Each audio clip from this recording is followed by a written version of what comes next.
This isn't your typical highlight from the US Open. It's a lemonade stand that stole the show. World's best players locked in tense matches, the crowd buzzing, cameras flashing. Outside the stadium, something unexpected appears. Kids, bright-eyed and beaming, set up a lemonade stand. That's right. Instead of rackets, instead of serves, they were serving ice-cold lemonade with hand-drawn signs and huge smiles. Wait, at the US Open? Big time? Totally. Kids weren't fazed. Popped up beside the action, pouring for fans, pouring for players. Their stand became the talk of the tournament. Social media exploded. Clips and photos flew across Twitter, TikTok, Instagram. Caption, "Serving smiles, not aces." Fans lined up for a taste. A few tennis pros stopped by.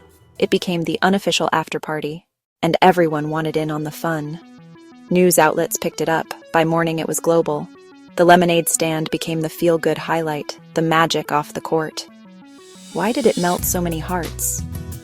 Maybe it reminded us of sunny afternoons, sticky fingers, and cheering for something pure and sweet.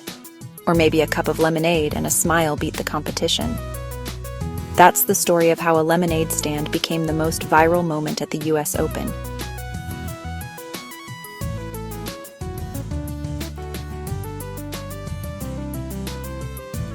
One parent tweeted, "My kids talk more about the lemonade stand than the match."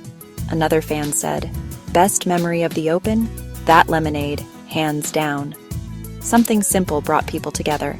Tennis stars, die-hard fans, families, united by joy and sugar. News outlets picked it up. By morning, it was global. The lemonade stand became the feel-good highlight, the magic off the court.